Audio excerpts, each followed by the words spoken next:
Welcome to English in Fluency. I'm your host, Alex, and today I want to start with a question. Just a simple question.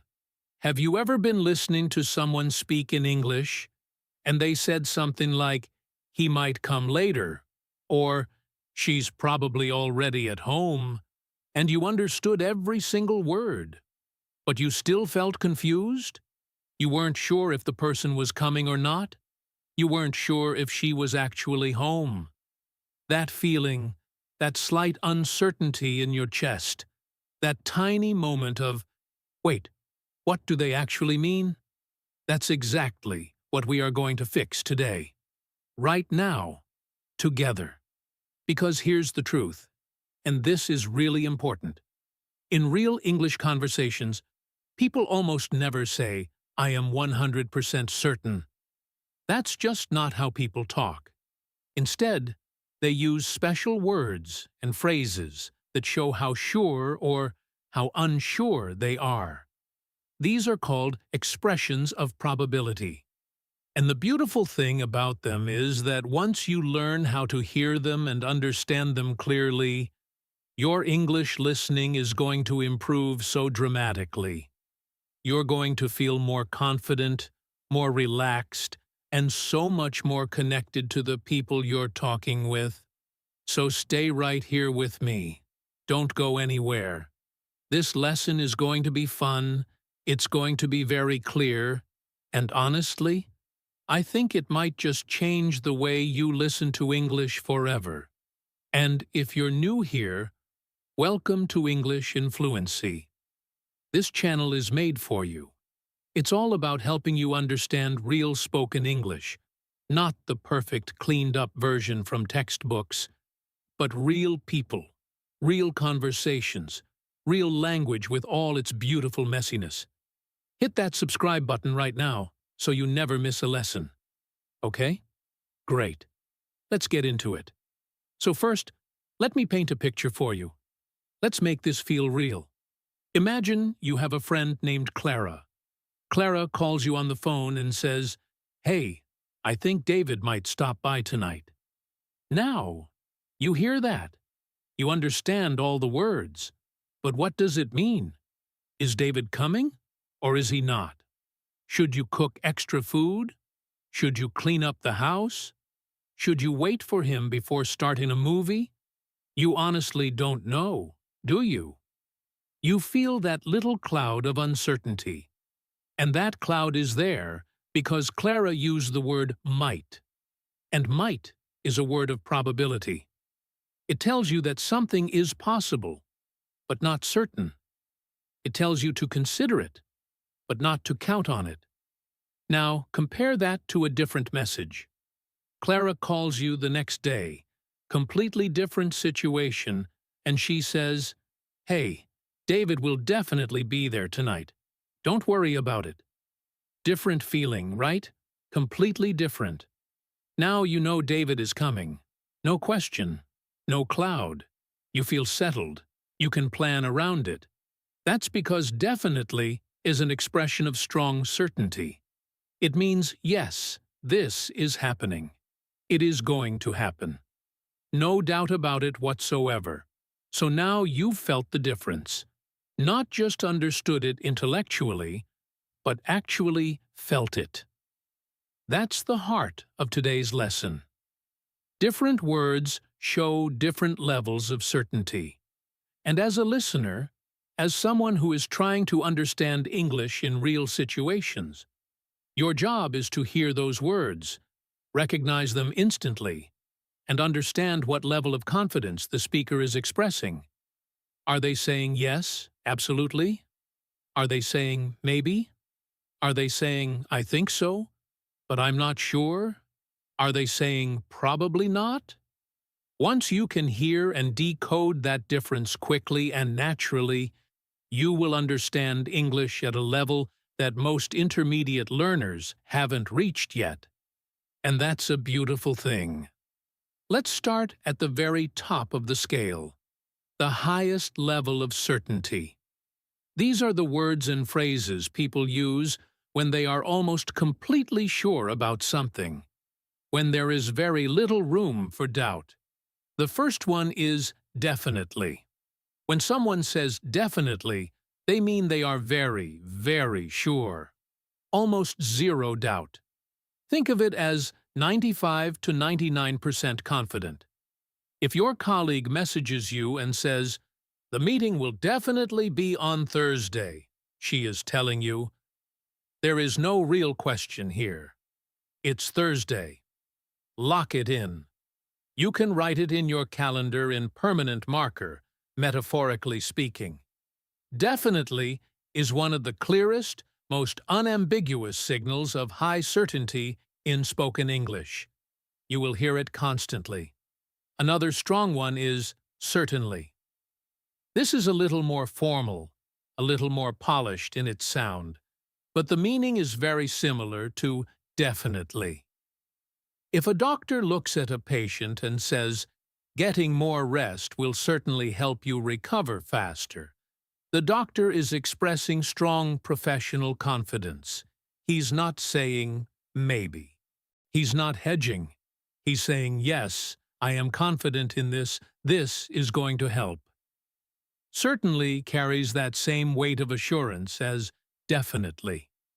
You'll hear certainly often in professional contexts, in business meetings, informal conversations, in customer service, but it appears in everyday speech too.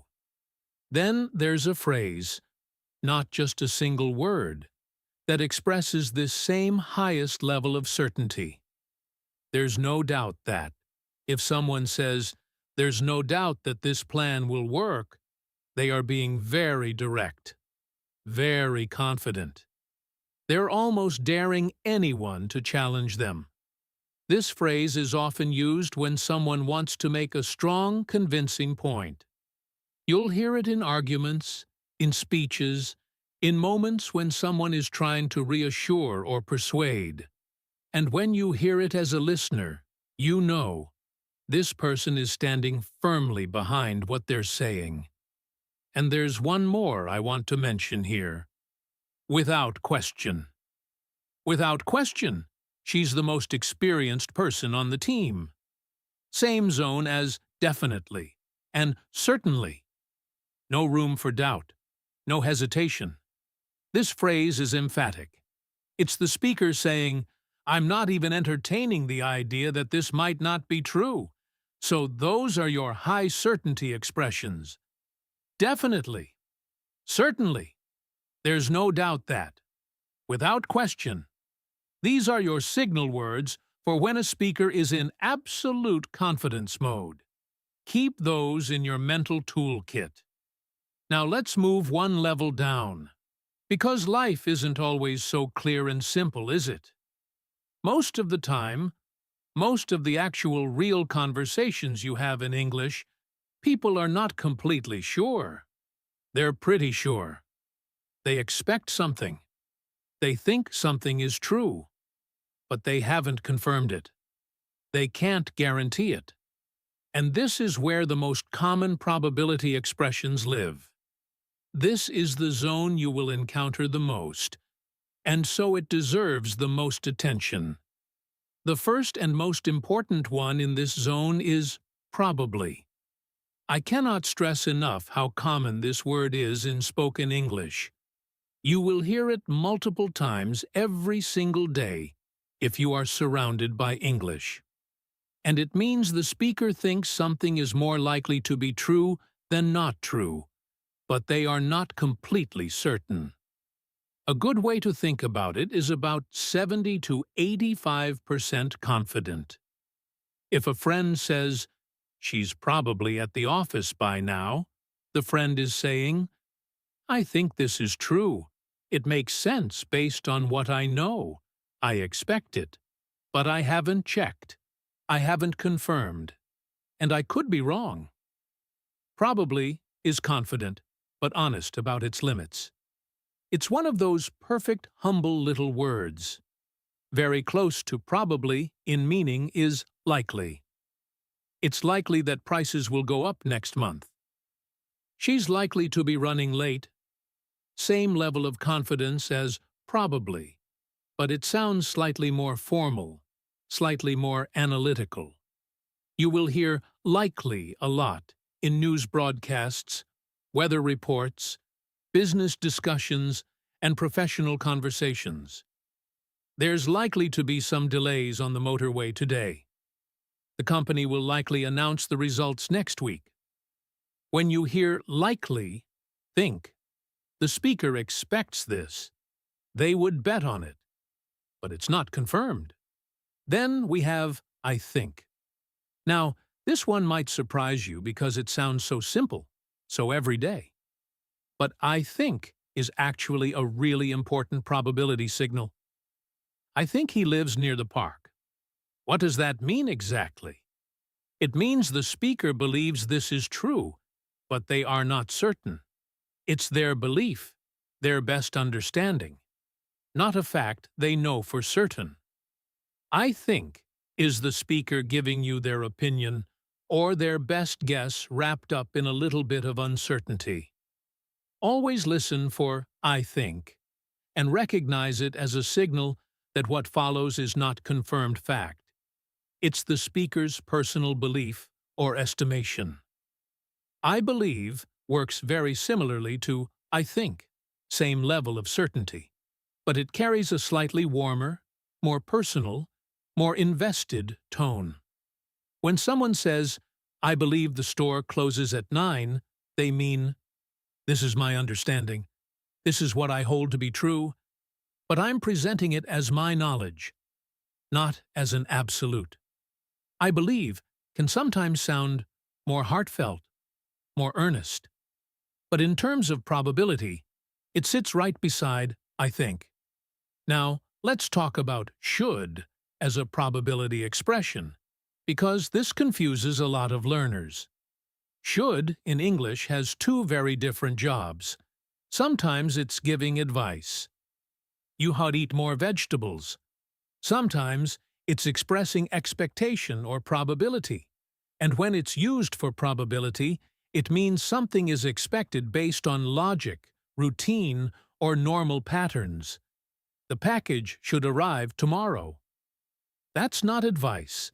That's an expectation. The speaker is saying, based on what I know about shipping times, based on how things normally work, I expect the package tomorrow. It should happen. It's expected. Similar to probably, but with a stronger sense of it being based on how things normally go. Ought to is almost identical to should in this probability sense. The results ought to be ready by Monday. She ought to be home by now, given how long the drive takes. Both should and ought to express expectation. What the speaker believes will happen based on normal circumstances. They're a little more formal than probably, but very common in everyday speech. Let me add one more important phrase here. I would expect. I would expect them to respond by the end of the week. This is a moderate to high certainty expression. The speaker is predicting based on their knowledge of how things work, how people behave. It's a thoughtful, considered prediction. And it signals the speaker has thought about this, they have some basis for this belief, and they think this is the likely outcome. Now let's go to the middle of the scale, the uncertain zone. This is the zone where the speaker genuinely doesn't know. It could go either way. Maybe yes, maybe no. And this is where words like maybe, perhaps, might, could, and there's a chance, Lev. Maybe. Oh, this word. This is one of the most common words in all of spoken English. Period. And it lives right in the center of the probability scale. 50-50. Could go either way. When someone says, maybe we'll go to the coast this weekend, they genuinely haven't decided yet. Or maybe they're waiting on something. Or maybe they're just not sure. Maybe is honest uncertainty. It doesn't lean left or right. It just says, this is possible, and I don't know more than that. Perhaps is the more elegant, slightly more literary or formal cousin of maybe. They mean the same thing, genuine uncertainty, 50-50. The difference is in the sound and the register. Perhaps she misunderstood. Same as maybe she misunderstood. But perhaps sounds a little more thoughtful, a little more careful. You'll often hear perhaps in more considered or polished speech, in formal writing, in professional conversations, but in everyday speech too, especially in British English. Now, might and could. These are absolutely essential for good English listening because they show up everywhere, all the time, in every kind of conversation. When someone says he might be late, they are not saying he is probably late. They're not even saying it's 50-50. They are saying there is a possibility. It's possible. Consider it as an option. Maybe 30 to 40% chance. It's lower than probably and different from maybe.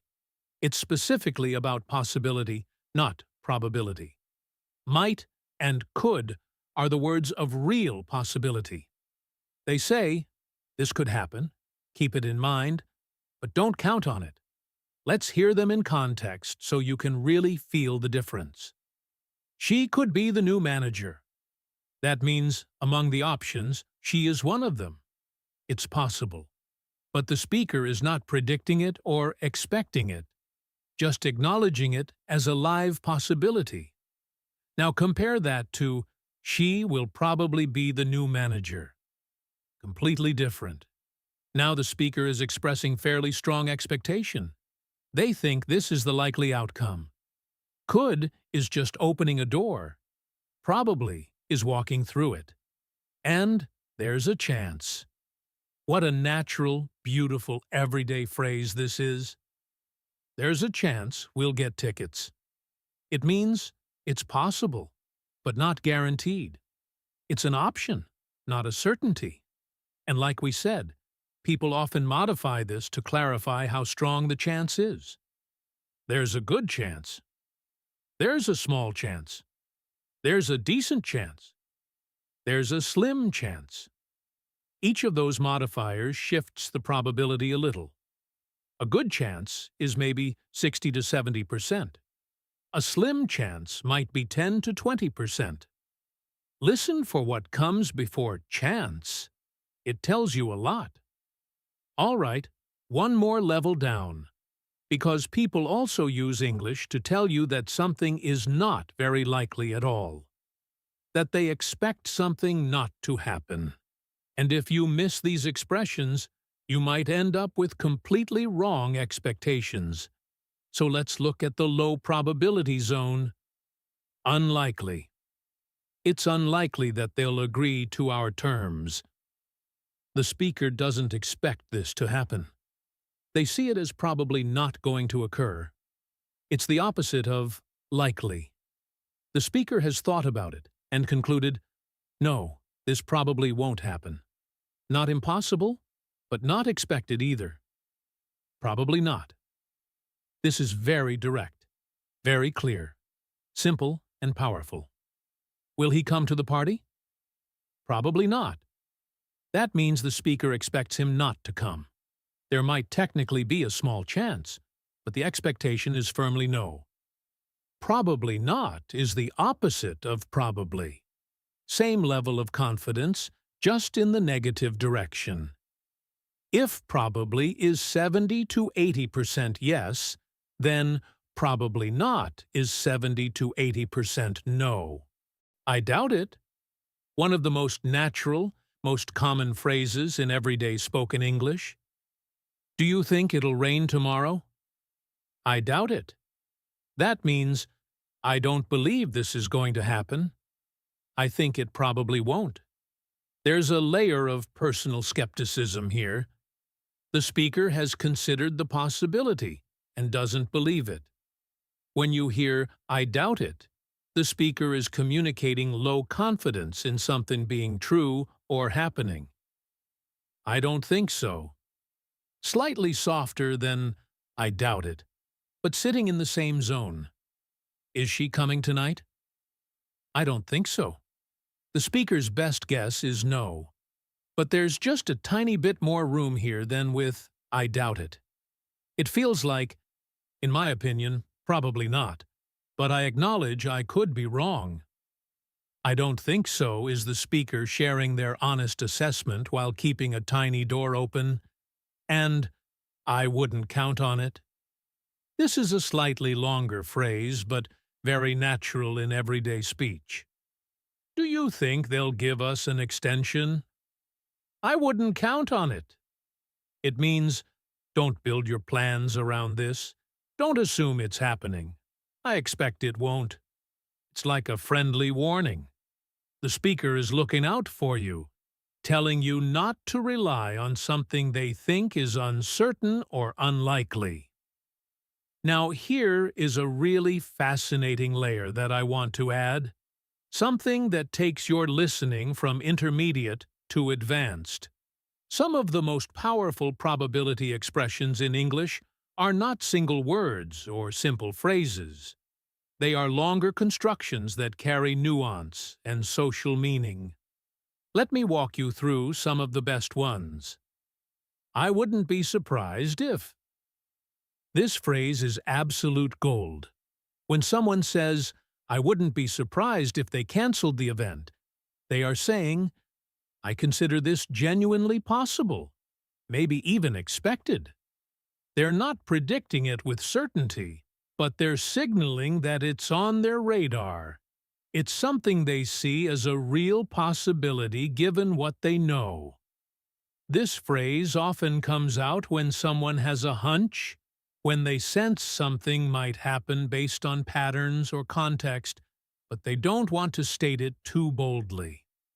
Don't be surprised if very similar construction, but now it's directed at you, the listener.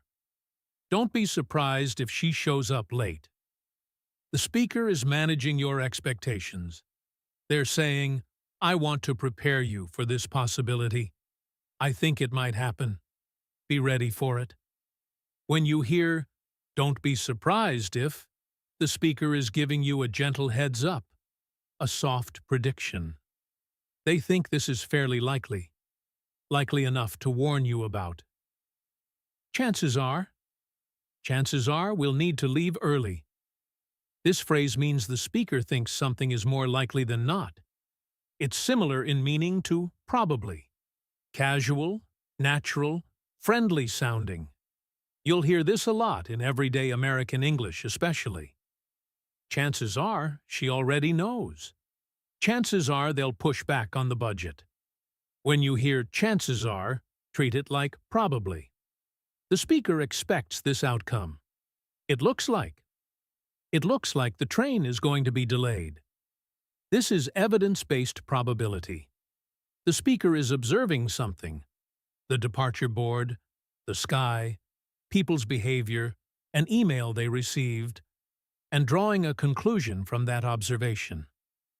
It looks like means, from what I can see or understand, this appears to be the case. It's not just a guess. It's an inference from evidence, and that makes it feel more grounded, more reliable than a pure guess. It seems like, very similar to it looks like, also evidence-based. It seems like everyone is tired today. It seems like the project is behind schedule. The speaker is picking up on signals, clues, evidence, and forming a conclusion. The certainty level is moderate. They're not saying, I know for a fact. They're saying, the evidence points in this direction. Apparently, they've decided to merge the two departments. This word signals that the speaker heard something or learned something, but they may not have verified it themselves. Apparently often means, I was told this, or I read this, or someone said this to me, but I can't personally confirm it. It creates a slight distance between the speaker and the claim. The information might be true. It might not be. The speaker is passing it along with appropriate caution. Supposedly. Similar to apparently, but often with just a hint more skepticism. They're supposedly going to open a new office downtown.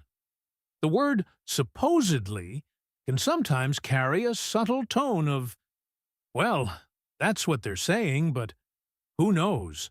Or, this is the official story, but I'm not entirely sure I believe it.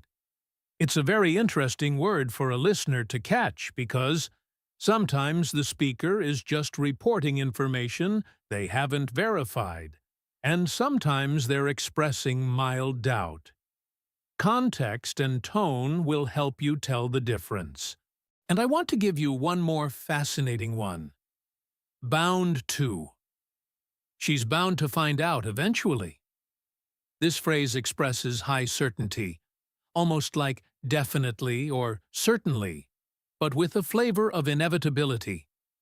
When something is bound to happen, the speaker means it seems almost fated, unavoidable based on how things work.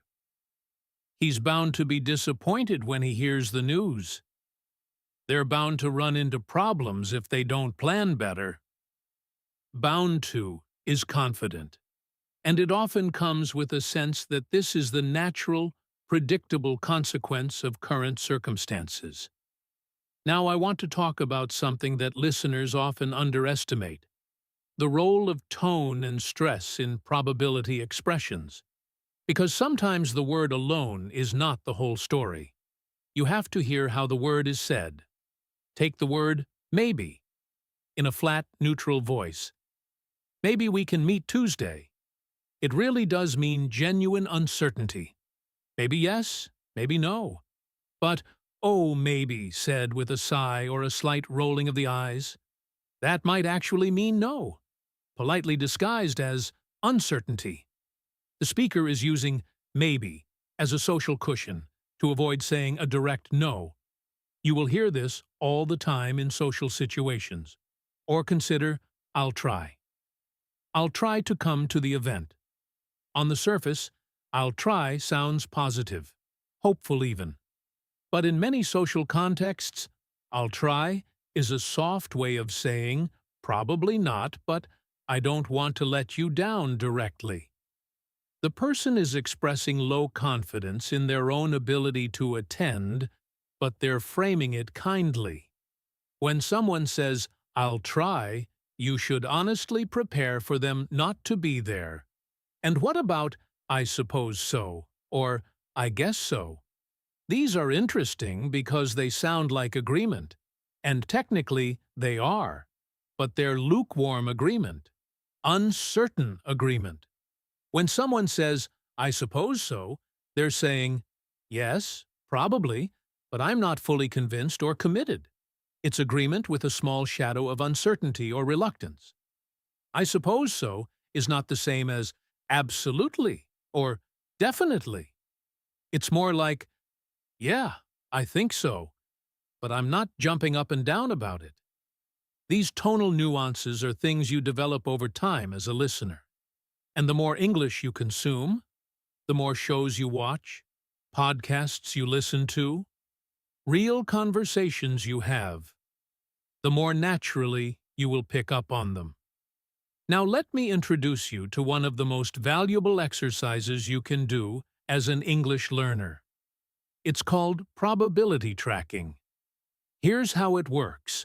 When you're watching a TV show or a movie or listening to a podcast in English, every time you hear a probability expression, you mentally or physically note it. You think high, medium, or low, and then you watch what actually happens in the story or conversation. Does the high certainty thing happen? Does the uncertain thing stay uncertain? Does the predicted thing turn out to be wrong? This exercise trains your brain to connect probability language to real-world outcomes. And that connection makes the language stick. It gives you a real reason to pay attention to these words, not just a theoretical one. Let me give you a practice conversation to work with. Two friends, Naomi and Daniel, are planning a weekend trip with a group of friends. Naomi called Daniel and asked, "Do you think everyone's still coming this weekend?" Daniel replied, "I think so, yeah. Priya is definitely coming. She already bought her train tickets. Marcus will probably join us too. He mentioned it a few days ago. But honestly, I'm not sure about Kelly. She might have a family thing going on. She hasn't confirmed yet." Naomi sighed softly. "And what about the weather? I checked the forecast and it looks like it might rain on Saturday." "I really hope not." Daniel said, "Yeah, I saw that forecast too. I doubt it'll rain all day, though. Chances are it'll clear up by early afternoon. Mountain weather is always unpredictable." Naomi considered this. "I suppose so. Should we bring extra waterproof gear just in case?" Daniel answered without hesitation. "Definitely. Better safe than sorry. There's always a chance the forecast is completely wrong anyway. It's the mountains, after all. The weather could change completely within a few hours." Naomi laughed a little. "True enough. Okay. As far as I know, we're still planning to leave at 8 Saturday morning. Does that still work for you?" Daniel said, "Should be fine for me. I'll probably be up by 6 anyway. I'm always an early riser when I'm excited about something." Now, let's go through this conversation and find every probability expression, because there are a lot. "I think so, yeah. That's moderate certainty. Daniel believes everyone is probably coming, but he hasn't confirmed it with everyone. He's going on his best understanding. Definitely coming. High certainty. Priya bought her tickets. That's concrete evidence. Daniel has no doubt about her. Will probably join us. Moderate to high certainty about Marcus. Expected, but not fully confirmed. Daniel thinks it's likely. I'm not sure about Kelly. Explicit statement of uncertainty. Daniel is flagging that he doesn't have enough information here. She might have a family thing. Low to moderate uncertainty. Possible but not known. Daniel is guessing at a possible reason for Kelly's uncertainty. Then, the weather. It looks like it might rain. 2 probability markers in one small phrase. It looks like means it's evidence-based, drawn from the forecast. Might rain means it's possible but not certain. Both words soften it.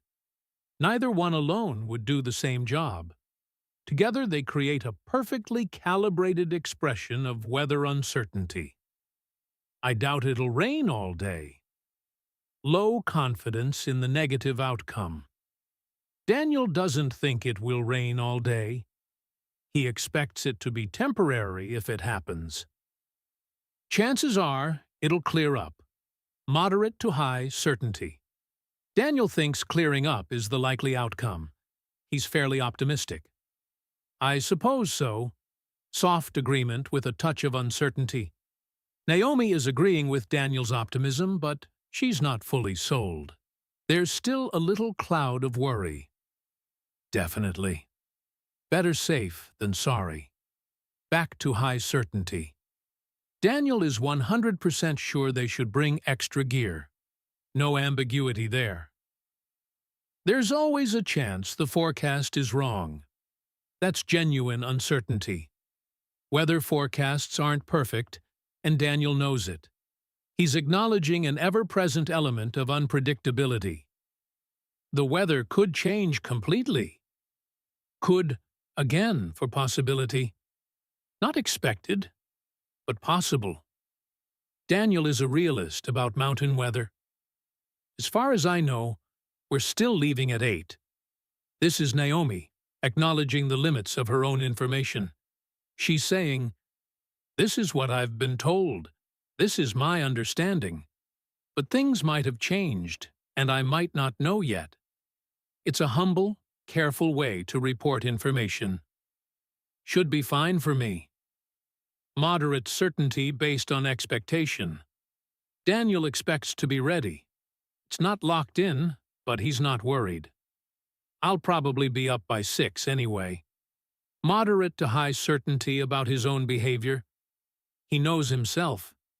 He usually wakes up early when he's excited. He's predicting his own behavior with reasonable confidence. Count them. In that single, realistic conversation between two friends talking about a weekend trip, we found more than 15 probability expressions.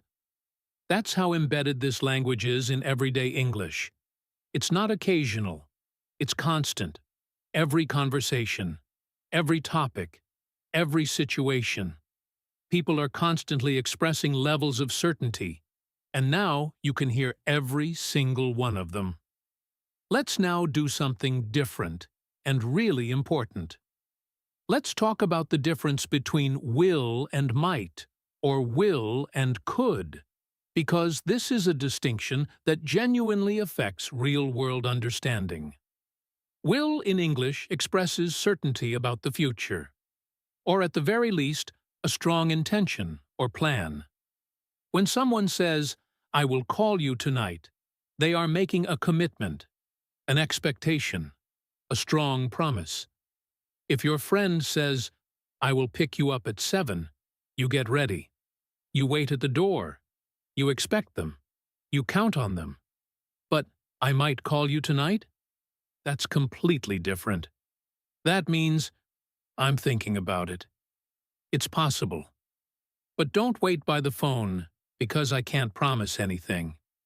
If your friend says, "I might pick you up at 7, you make a backup plan. You check the bus schedule. Because that might is your signal. Don't rely on this. It's uncertain. Now think about how this plays out in real life. How many times have you made plans with someone in English, or understood a schedule or an arrangement in English, and something went wrong because you missed one small probability word? One might, where you heard a will.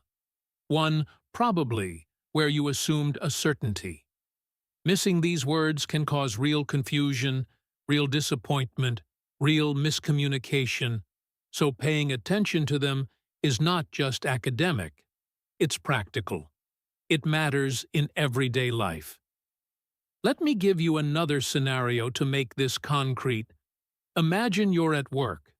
Your manager comes to your desk and says, "There's a chance the client meeting might be moved to Thursday." What do you do with that information? You don't immediately reschedule everything for Thursday. Why? Because there's a chance, plus might be moved. That's double uncertainty. Two probability markers saying, "This is not decided. This is possible, but far from confirmed." You might make a mental note. Maybe check your Thursday calendar. But you don't act as if Thursday is confirmed, because the language is telling you it isn't. But if your manager says, "The client meeting will definitely be on Thursday now," you act. You move things around. You prepare. You tell people. Because the language is now expressing certainty. Same situation. Same topic. Completely different levels of action required. And the only thing that changed was the probability language. Now let's build up your listening skills even further. I want to introduce you to something called probability chaining. When speakers express probability about probability, this might sound complicated, but you already do this in your own language. Something like, "I think it's probably fine." Two probability expressions. I think, moderate certainty. Probably, also moderate certainty. When you stack them, the overall certainty isn't necessarily doubled. It often stays moderate, or even suggests the speaker is hedging more than usual. They're not sure. and they want you to know they're not sure. Or, it could possibly be a mistake. Could, possibility. Possibly. More possibility. When probability words stack up like this, the speaker is really leaning into uncertainty. They're being very careful, very cautious. They want to make sure you understand. I am genuinely uncertain about this. On the other hand, when you hear probability words missing entirely, that's its own signal. She left the office at 5. No, probably. No, I think. Just a flat statement. That means the speaker knows this. It's a fact. No uncertainty. No hedging. Just a fact being reported. So sometimes what's not said is as informative as what is said. The absence of probability language means certainty. Keep that in mind. Now let's practice with a few more mini conversations. I'll play different speakers, different characters, and I want you to follow along and notice the probability expressions as we go. First dialogue. Two neighbors, Sophia and Ben, are chatting over the fence. Sophia said, "Do you think they're going to resurface our road this year? It's in terrible condition." Ben replied, "I'd say there's a good chance. I heard the council mentioned it at the last meeting. But you know how these things go. It'll probably get pushed back to next year." Sophia sighed. "Yeah, I doubt they'll do it on time. They never do." Ben smiled. "Well, you never know. It could happen sooner than we think. Let's be optimistic." Let's break it down. I'd say there's a good chance, moderate to high certainty. Ben thinks it's fairly likely. Probably get pushed back. Moderate certainty about delay. He expects the delay. I doubt they'll do it on time. Low confidence. Sophia expects it won't happen on schedule. It could happen sooner than we think. Ben using could for possibility. He's being the optimist, keeping the door open. Notice how their personalities come through their probability language. Sophia doubts. Ben keeps the could alive. Second dialogue. Two students, Lily and Jason, talking before an exam. Lily said, "Do you think Professor Hughes will curve the exam scores this time?" Jason replied, "I'm not sure. He might, if the average is really low. But I wouldn't count on it. He seems pretty strict about grades." Lily groaned. "Ugh, I'm probably going to fail. I definitely didn't study enough." Jason said, "You'll probably be fine. You always say that before exams, and then you do well." Beautiful. He might, if the average is really low. Conditional possibility. The might is there, but it's wrapped in a condition. I wouldn't count on it. Low expectation. Don't build plans around this. He seems pretty strict. Evidence supporting the low expectation. I'm probably going to fail. Moderate certainty in the negative direction. Lily is genuinely worried. I definitely didn't study enough. High certainty about her lack of preparation. You'll probably be fine. Jason's reassurance uses probably to sound encouraging without over-promising. Third dialogue. Two colleagues, Rachel and Tom, discussing a business pitch. Rachel said, "Do you think the client will accept our proposal as it is?" Tom paused before answering. "Honestly, it's hard to say. There's a good chance they'll be happy with the pricing, but I'm not so sure about the timeline. They'll probably want more flexibility there." Rachel nodded. "Should we prepare an alternative version just in case?" Tom replied, "Definitely. I'd say it's almost certain they'll push back on at least one thing. Better to be ready." Rachel added, "And what about the competitors? Could they have submitted a lower bid?" Tom considered this. "There's a chance. We don't know for sure. but I think our added value makes us competitive. I'd be surprised if they went with someone cheaper at this stage. Let's catch the probability expressions in this one. It's hard to say. Explicit uncertainty.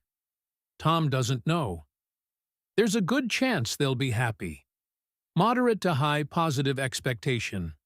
Tom is fairly confident about pricing. I'm not so sure about the timeline. Uncertainty, lower confidence here. They'll probably want more flexibility. Moderate certainty about what the client wants. Definitely. I'd say it's almost certain. High certainty that some pushback will come. Tom is confident about this part. There's a chance about competitors. Uncertain zone.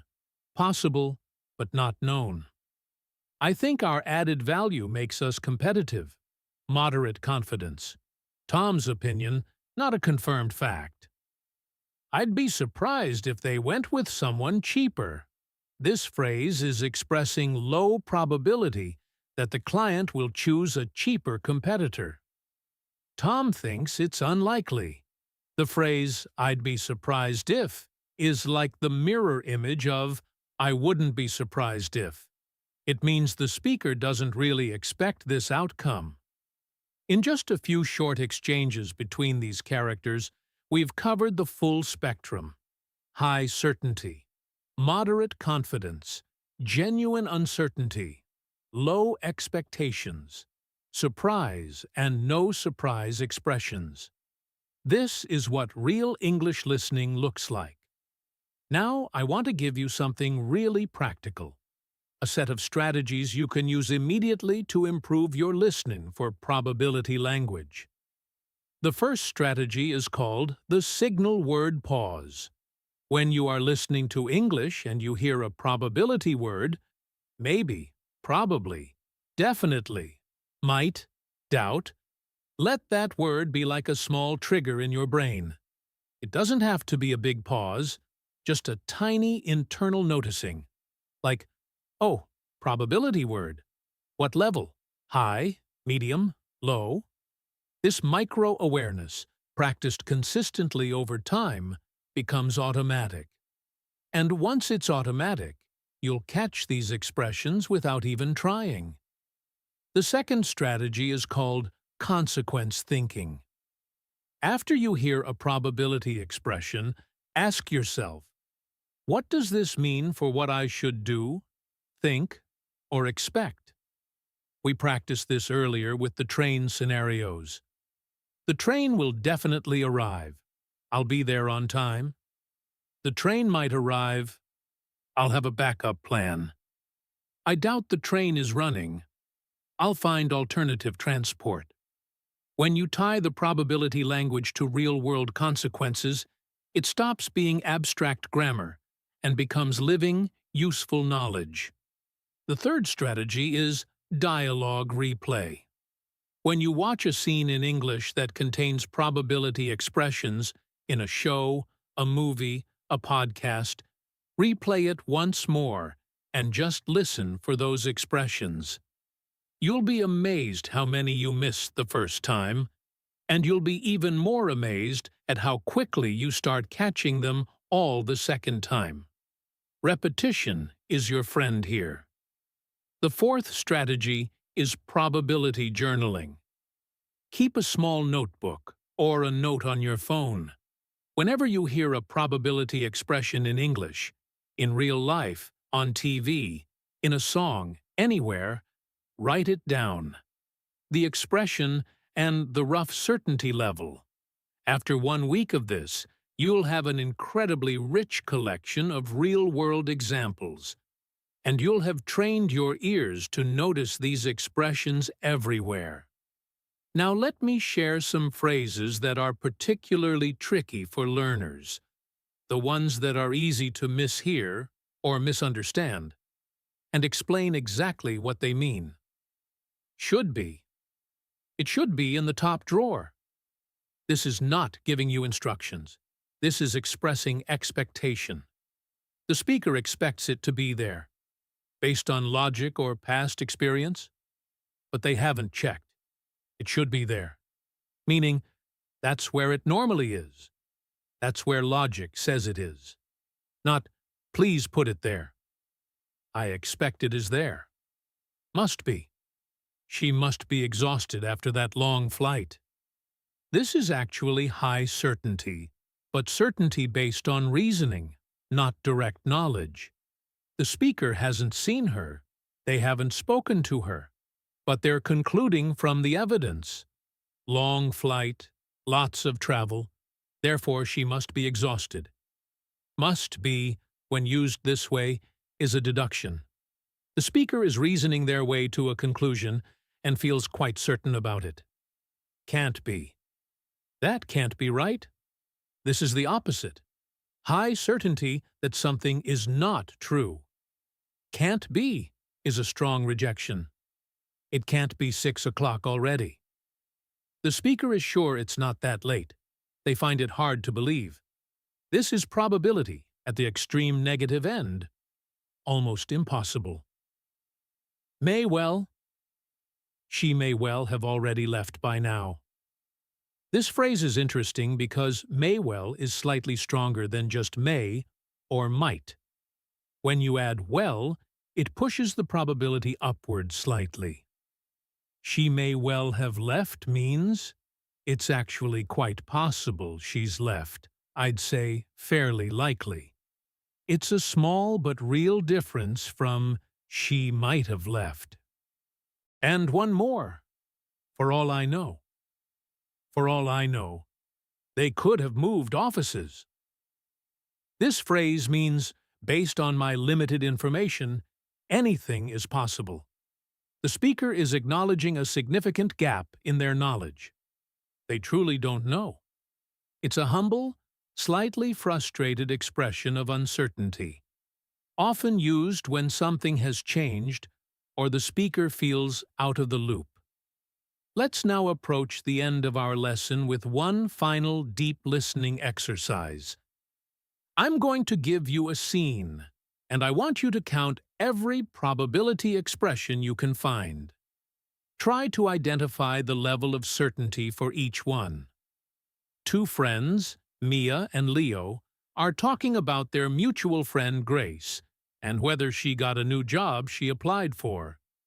Mia said, "Have you heard anything about Grace and that job she applied for? The marketing position?" Leo said, "Not officially, but I think she probably got it. She seemed really confident coming out to the interview, and apparently the company loved her portfolio." Mia replied, "Oh, wow, that's great. Do you think she'll move cities if she gets it? The company is based in Edinburgh, right?" Leo said, "She might. It depends on whether the role is hybrid or fully on-site. From what I gather, it's likely to be at least partly remote. So she could stay here. But there's a good chance they'd want her there a few days a week at minimum." Mia nodded. "And she'd be okay with that, don't you think?" Leo answered, "I'd say so. She's definitely been wanting a change. She'll probably jump at the opportunity, honestly. I wouldn't be surprised if she's already started looking at flats in Edinburgh." Mia laughed. "She's always so decisive. I doubt she'll hesitate for long if it comes through. She might have already made up her mind." Leo replied, "I certainly think so. She should hear back by the end of the week, supposedly, so we'll know soon. Now, let's count and categorize. I think she probably got it. 2 probability markers. I think. Moderate certainty based on personal belief. Probably. Moderate to high certainty. Together they reinforce confident expectation. Apparently the company loved her portfolio. Apparently means Leo heard this, but didn't witness it directly. Second-hand, but positive information. She might, about moving cities. Possibility. Not certain. Depends on further information. It's likely to be at least partly remote. Moderate to high certainty based on what Leo has gathered. Evidence-based. She could stay here. Possibility. Low to moderate. There's a good chance they'd want her there. Moderate to high certainty about the company's preference. I'd say so. Soft agreement, moderate certainty. Definitely been wanting a change. High certainty. Leo knows this about Grace. No doubt. Probably jump at the opportunity. Moderate to high certainty. Leo expects her to say yes eagerly. I wouldn't be surprised if she's already looking at flats. That signature phrase, for genuine possibility mixed with expectation. I doubt she'll hesitate. Low expectation of hesitation. Leo is saying she'll decide fast. She might have already made up her mind. Possibility. She could have. It's Mia speculating. I certainly think so. High certainty in Leo's opinion. She should hear back by the end of the week. Expectation based on what he knows about the timeline. Supposedly. He's heard this, but hasn't verified it directly. Count those. 17 or more probability expressions in one short conversation about a friend's job application. That's not unusual. That's just English. Normal English, spoken naturally. And now you can hear all of it. As we come to the very end of today's lesson, let me leave you with a few final thoughts. The skill you've been building today, understanding probability language, is not just a grammar skill. It's a people skill. It's an empathy skill. When you can hear not just what someone says, but how certain they are about it, you understand them more deeply. You understand their confidence, their worries, their expectations, their doubts. You start to hear the person beneath the words, and that's real fluency. Real fluency isn't about being perfect. It isn't about never making mistakes. It's about understanding and being understood. It's about connecting with people. And a huge part of connection is knowing what someone means, not just what they said. So here is your challenge for this week. Every day, pick one English conversation to really listen to. A podcast, a TV show, a movie scene, a YouTube video, anything. And as you listen, hunt for probability expressions. How many can you spot? How quickly can you identify the level of certainty? Write them down if you want, or just notice them. Let them become familiar to your ears, like old friends you recognize in a crowd. Do that every single day for 1 week. And then, come back here. Listen to this lesson again. I promise you, you will hear it differently. You will catch things you missed the first time. That's not because the lesson changed. It's because you changed. Because you've been practicing. Because your ears are getting sharper.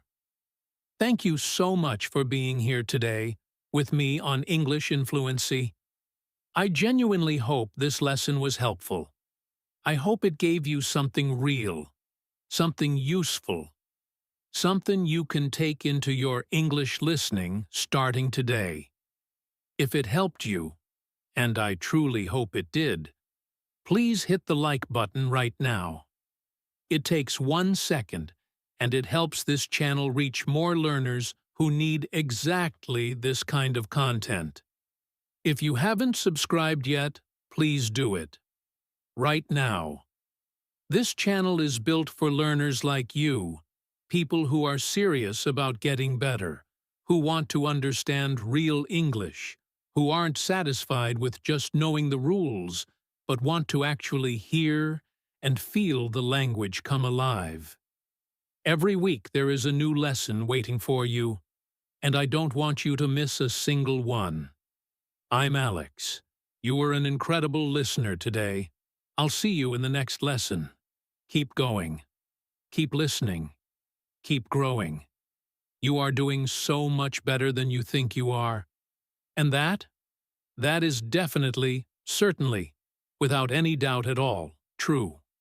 Now let's spend some time on something that many learners skip over, but that I think is absolutely fascinating: the way probability expressions change depending on the topic being discussed, because different subjects carry different expectations.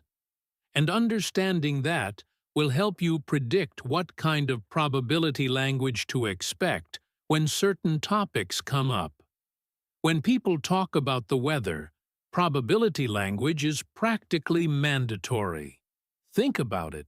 The weather is inherently uncertain. Nobody knows exactly what it's going to do.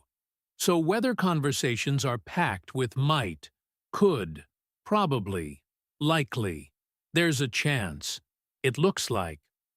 You will hear meteorologists say things like, there's a 70% chance of rain. They're literally giving probability numbers. And in casual conversation, people might say, it looks like it could be nice on Sunday, but I wouldn't be surprised if it clouded over by the afternoon. That's 3 probability expressions in one sentence. Weather is probability language territory. Get comfortable with it. When people talk about plans and schedules, you get a mix of certainty and uncertainty, depending on how confirmed those plans are. Confirmed plans use high certainty language. The conference is definitely on the 15th. Tentative plans use moderate language.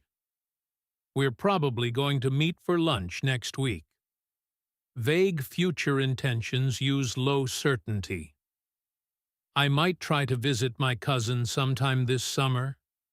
So when someone is telling you about their plans, the probability language they choose tells you exactly how solid those plans are.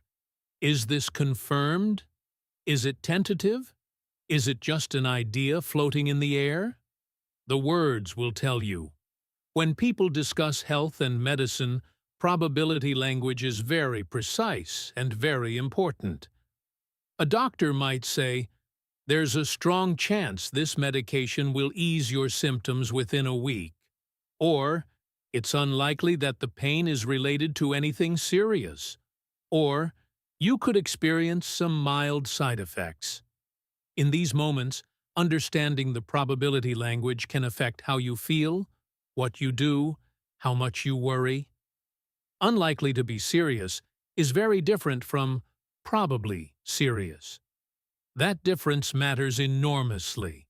Pay very close attention to probability language when your health is being discussed.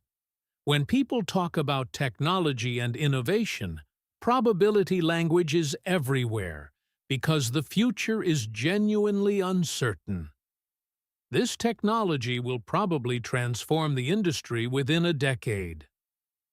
There might be some regulatory hurdles along the way. It's almost certain that artificial intelligence will continue to develop rapidly. Tech conversations are full of confident predictions mixed with honest uncertainty. And the probability words are doing all the work of showing which is which. When you're reading or listening to tech news, these expressions are your compass. When people speculate about others, and let's be honest, this is a huge part of everyday conversation in every culture and every language. Probability language is the fabric of the whole exchange. I think she's probably moving abroad. He might be changing jobs. I doubt they're still together, from what I've heard. There's a chance she got the promotion. Every sentence is a probability expression because nobody knows for sure what other people are doing or thinking. We're all speculating, guessing, inferring from available information, and probability language is how we express that honestly without pretending to know things we don't. Understanding which topics are naturally high-probability language topics helps you as a listener. You arrive at that conversation already tuned in, already ready to catch the certainty signals, because you know they're coming. It's like knowing which direction the conversation is likely to go before it gets there. Now I want to spend some time on practice dialogues at a slightly more advanced level. Conversations where the probability language is woven in more subtly, where you really have to listen carefully to catch it all. First, imagine two neighbors, Rebecca and Alistair, discussing their local community center that might be closing down.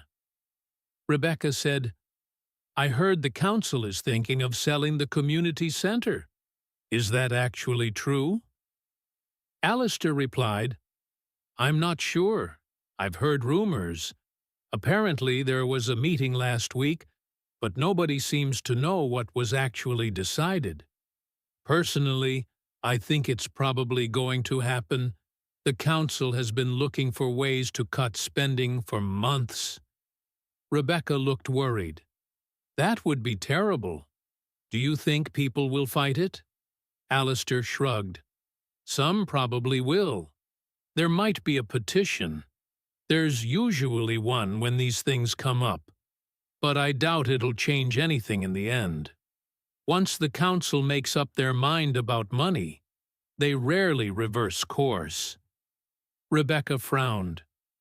"I suppose you're right. Though there's always a chance they might listen if enough people speak up." Alistair nodded slowly. "True. I wouldn't rule it out entirely. Stranger things have happened. Let's pull the probability expressions. I'm not sure. Explicit uncertainty. Alistair genuinely does not know. Apparently, there was a meeting. Second-hand information, not personally verified. Nobody seems to know. General uncertainty across the whole community. I think it's probably going to happen. Double probability marker, moderate to high certainty that the sale will go ahead. Some probably will. Moderate certainty that some residents will push back. There might be a petition. Possibility, not certainty. I doubt it'll change anything. Low expectation of positive outcome. Rarely reverse course. High negative certainty based on past pattern. I suppose you're right. Soft agreement with some lingering uncertainty. There's always a chance they might listen. Rebecca combining two probability expressions to create a gentle expression of hope. I wouldn't rule it out entirely.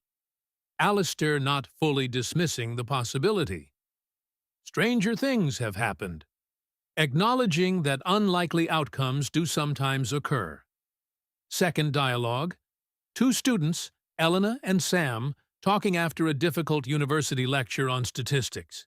Elena said, "Did you understand what Professor Ashworth was saying about the statistical models?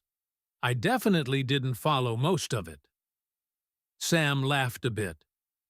"I think I got the general idea. Probably. But there are parts I'll need to revisit before the exam. The bit about regression analysis was definitely over my head." Elena nodded.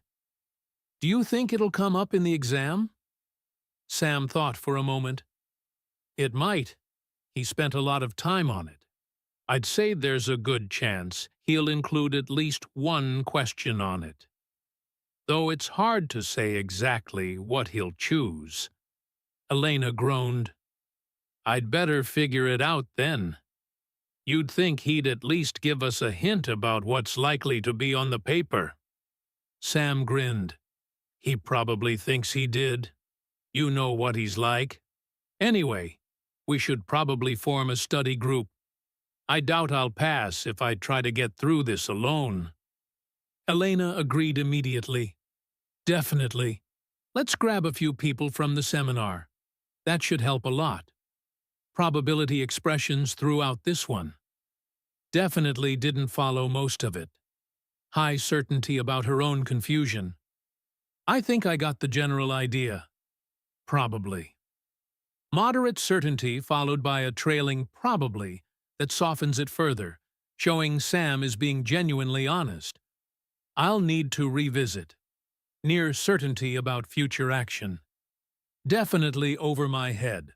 High certainty about his limits. It might. Possibility about exam content. I'd say there's a good chance. Moderate to high certainty. Hard to say exactly. Explicit acknowledgement of uncertainty. He probably thinks he did. Sam's interpretation with moderate confidence. We should probably form a study group. Moderate to high recommendation. I doubt I'll pass.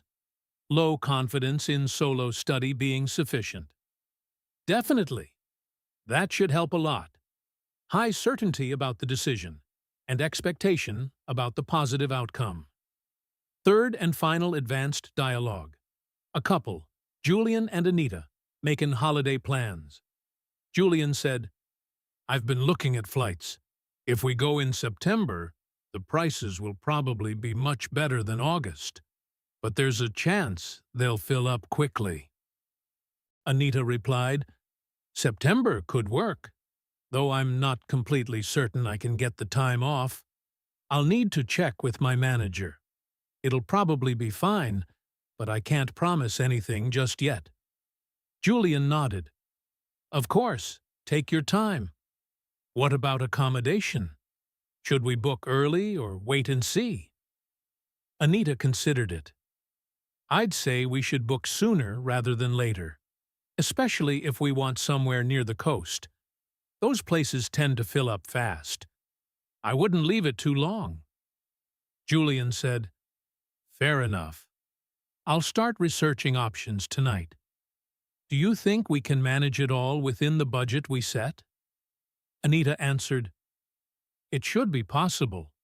We might have to compromise on a couple of things, but I think we can make it work.